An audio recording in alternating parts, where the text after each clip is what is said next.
Hello all. This is Dr. Shilpi Reddy, Head of the Department, KIMS Cuddles Mother and Child Center, Kondapur, Hyderabad. Today we wanted to talk about a very important concept which is important because it helps in the fetal nutrition, and that is umbilical cord. What is umbilical cord? What are its functions? What are its problems? How is it important? We're going to talk today.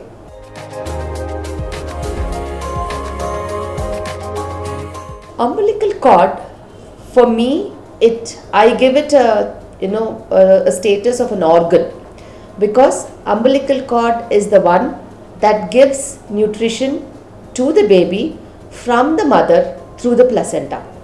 So umbilical cord itself is responsible to pass the nutrition from the placenta, that is the maternal side, through the uterus, placenta, into the baby, and feed the baby the required amount of nutrition which comes from the mother and the placenta into the baby.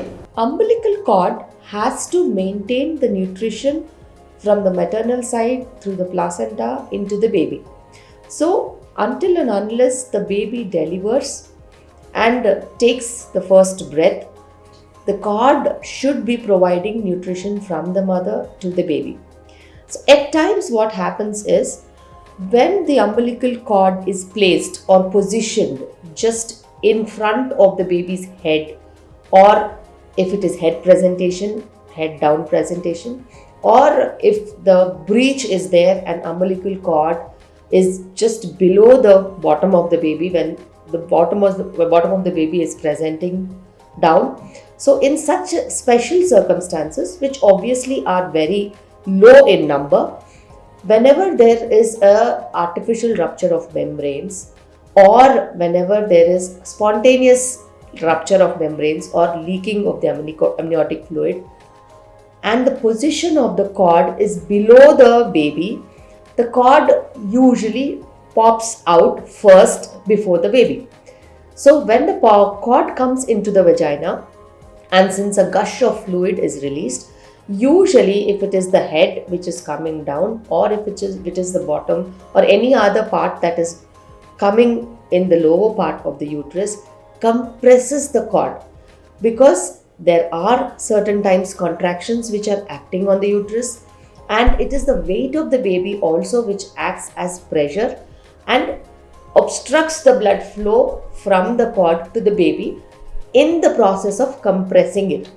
So when there is cord compression, this position of the cord, which is right in front of the presenting part and which comes out into the vagina, is called cord prolapse. So in conditions of cord prolapse, it is very, very important that we do an immediate delivery as soon as possible. In such special situations, usually when we are examining the patient on a regular basis, when she is in labor, we can really identify the pulsations that come to the cord. And if you have a good ultrasound machine, obviously you can easily diagnose the cord right next to the baby's head and the chances of it coming out when there is a leakage of amniotic fluid or when there is a rupture of membranes.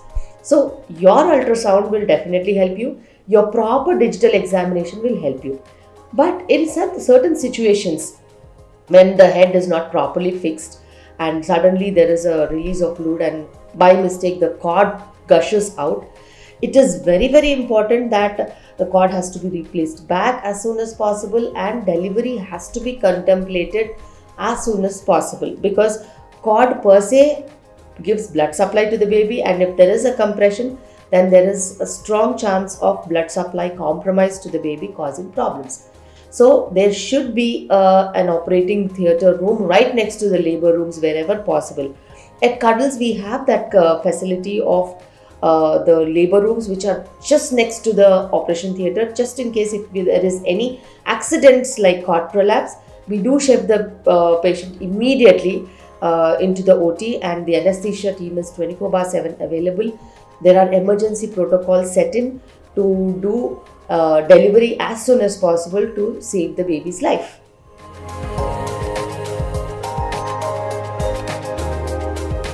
There are several complications when you have to talk about umbilical cord.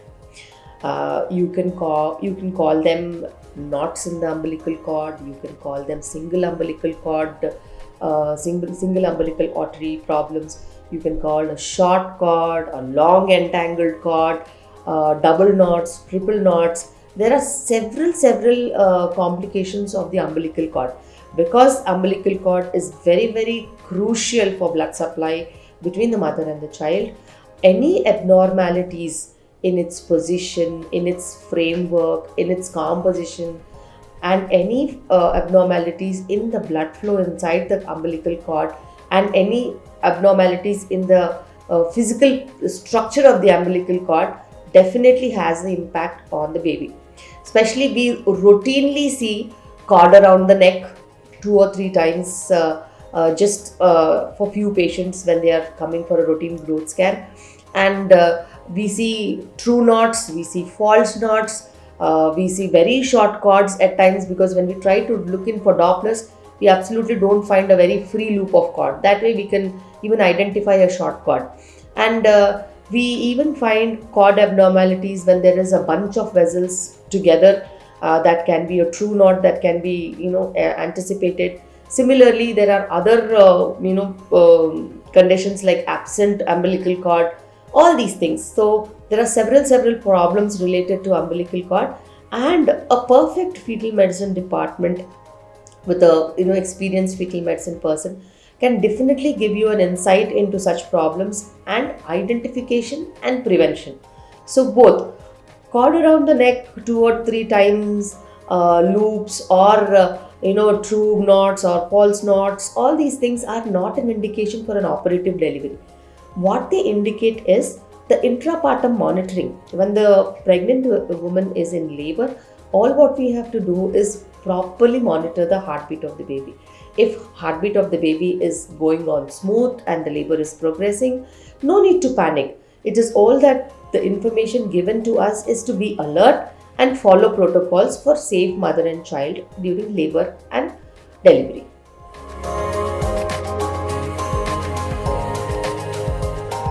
There are certain very special conditions and very rare conditions where there is no formation of umbilical cord. That is called a body stalk syndrome.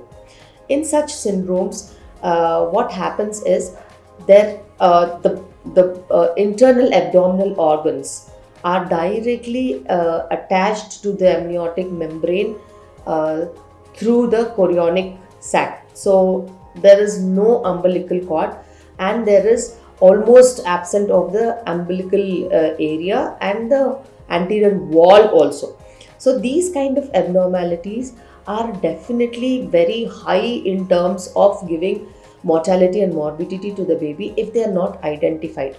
But yes, due to good fetal medicine scans and early pregnancy scans, wherein we can correctly identify it when the complete baby is stuck to the chorionic and amniotic sac towards the placental area, and there is no stalk of umbilical cord or any evidence of an umbilical cord, that indicates that this kind of pregnancies are definitely not very good in terms of viability, and there is a very good chance of mortality and morbidity that is highly associated with body stalk syndromes. So usually when such things are identified in an early pregnancy scan or in the first trimester scan, it is evident that we give them a chance, or we give them counseling that the morbidity and mortality is too high and you can go for termination of pregnancy in such cases. Because other than the absent umbilical cord, the visceral organs are also quite disturbed, and definitely this is not a viable pregnancy in terms of giving a good outcome after birth.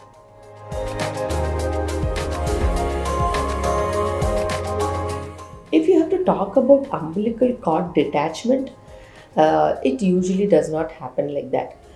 And when we have to talk about special situations, when there is a precipitate labor or baby just delivers out with high pressures, and if there is a small umbilical cord and we don't know about such conditions, Whenever the delivery happens and a precipitate labor happens with a short cord, there are very good chances of the umbilical cord getting detached. And it's such an acute phenomena that nobody will be ready to even notice such things when it happens all of a sudden. But good ultrasound scans can definitely indicate if there are any physical cord complications or good physical cord problems. So, usually we see an unbooked patient who's not had good antenatal checkups just dropping into the labor room, and she's fully dilated and she had a precipitate delivery. And when we observe the process of delivery, very rarely, even I have seen one or two cases in my practice where the umbilical cord just tore off because of the pressure the baby came in, and it was a very short cord, approximately less than 8 centimeters cord it was. So in such situations, we try to clamp the base, and we try to find the source so that we immediately put a clamp on it, because unless and until you close the torn area or close the detached area, there is heavy blood loss, and you have to be very alert, especially when you are having an unbooked patient in labor and who has not been had any scans. All these technical problems you have to imagine and scrutinize and check them and counsel them accordingly so that accidents don't happen. Umbilical cord detachment is definitely an accident of one of its sort. We have heard so many cases of placental detachment, which is quite common when you have hypertension, when you have when you have high risk pregnancies, when you have diabetes, when you are in labor and there are other complications and blood coagulation disorders. All these things, abruptio placenta is very, very common, but detachment of the cord is definitely a special accidental situations which are not very common.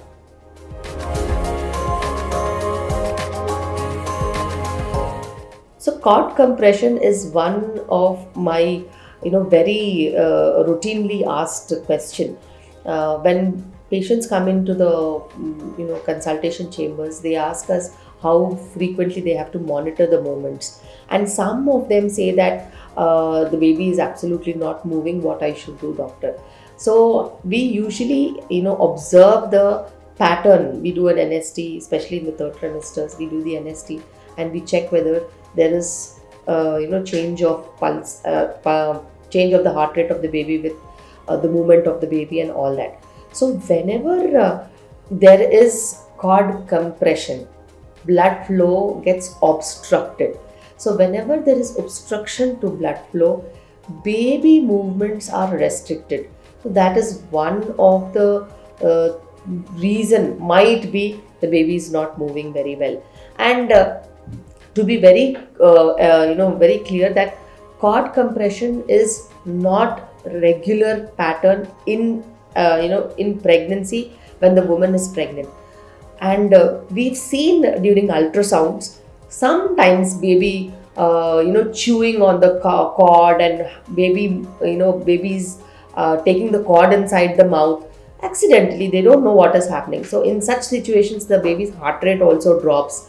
And some people, when we evaluate them for recurrent decreased movements that they complain, we always see the baby playing with the umbilical cord and keeping it in the mouth, or either the umbilical cord is tangled and completely 2 to 3 rounds around the neck or around the legs.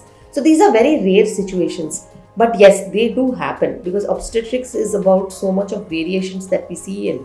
And umbilical cord compressions are those seen during pregnancy.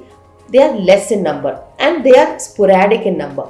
But during delivery, so during labor, we see a lot more number of umbilical cord compressions, especially when it is around the neck and there are contractions coming in and the baby is trying to come down.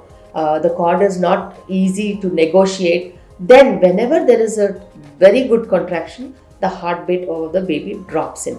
So this is called deceleration after the contraction. So usually decelerations after the contractions, they indicate, or during the contractions, they indicate that it is cord compression, and it is immediately very evident. So whenever there is a contraction and the heartbeat drops, you can anticipate that there is some kind of blood flow obstruction that is happening, and it is a physical obstruction, and most commonly it is the umbilical cord compression.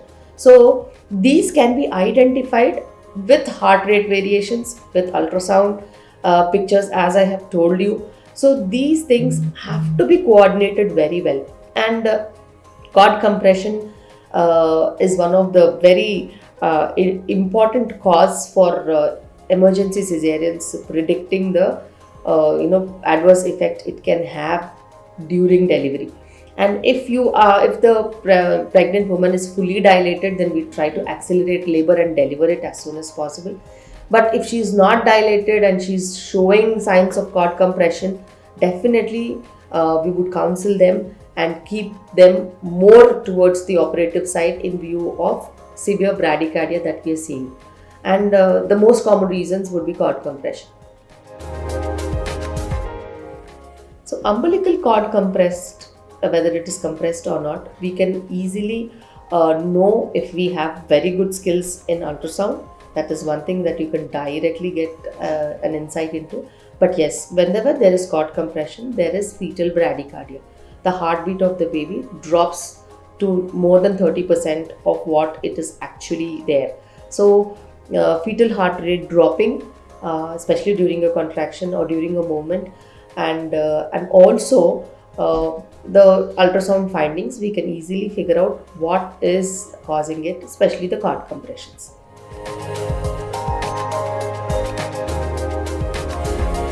So everybody asks a question that, doctor, I have so much of labor pain and pain during labor.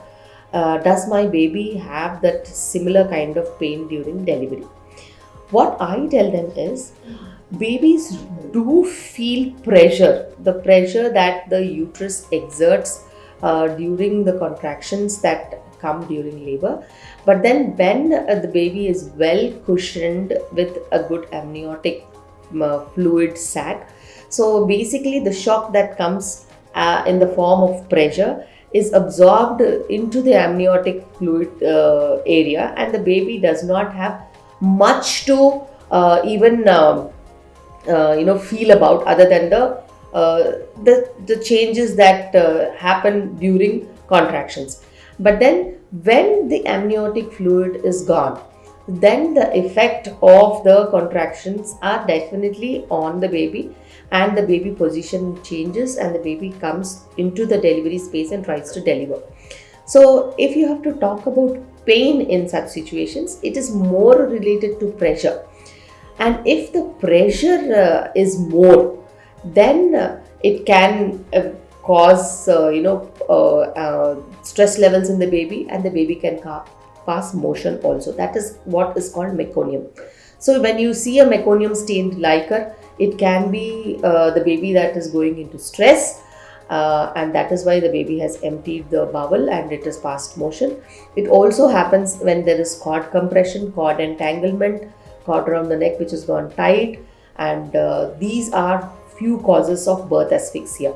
So whenever there is birth asphyxia, there is so much of pressure on the baby that it causes decreased blood supply, and any decreased blood supply has adverse effect in the baby in terms of nutrition, oxygen supply, blood supply, and activity levels. So anything that goes bad in terms of going to the baby, in terms of oxygen and nutrition, it impacts the brain of the baby. That's why birth asphyxias, most of the times it is the electrolyte imbalance, the pH values are changed, and the brain damage is recorded. So cord compressions can cause that, but we just have to be alert and keep monitoring. Nice intrapartum monitoring protocols. When you have good protocols of intrapartum monitoring, like fetal heart monitoring, regular monitoring, and you're checking the liquor, checking the heartbeat, checking the activity of the baby. All these things impact a very healthy intrapartum monitoring methods. When there are any lapses or when there is any emergency, you have to take it as soon as possible into an emergency situation. And good protocols definitely have good results and early identification of problems and management.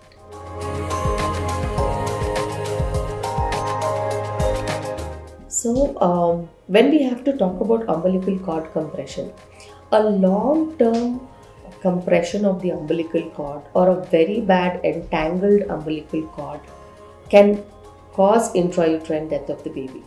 Whenever we have no reason intrauterine deaths that are coming into the OPD, sometimes in the fifth month, sometimes in the seventh month, sometimes in the eighth month, sometimes even during labor, uh, when people are transferred in labor from different places for a high risk pregnancy, at times what happens is there is hypoxia that is not reversible, and there is so much so disturbance to the system of the baby in terms of nutrition, and also especially in terms of the oxygen supply that happens. And especially in cases of cord entanglement and cord compression, and some critical cases, there happens to be an irreversible damage that happens, and that causes intrauterine death of the baby. So cord is a very very important organ for the body of the baby. As a part and parcel of pregnancy, we have to have a mind and vision to look into the issues, and especially when you suspect certain things, you definitely have to vouch and look into it on a regular basis for a long term. And when mothers are saying that the fetal movements are extremely less, definitely you have to look into cord and its structure and complications, if any, or if there is any multiple entanglement that is happening inside. And even intrapartum monitoring, whenever there are dips or heartbeat decelerations or lessening of the heartbeat during contractions, you have to have a thorough monitoring system and protocol set to know whether it is cord compression. At times, a long standing cord compression can cause irreversible brain damage, cerebral palsies, birth asphyxias, and also deaths. So, this has to be monitored. That is why I usually tell them that I tell all obstetricians to practice as a team, and also for pregnant women, you have to go to a place where there is all full time availability of obstetricians and a team approach to things, and all protocols set in, a good fetal medicine team, an ultrasound monitoring device, and also intrapartum fetal monitoring has to be a protocol. Everybody should be trained in reacting to acute emergencies, because they don't give any warning symptoms and signs. At times they just come in. So if the team is good, definitely the results will be absolutely happy, and a very happy ending.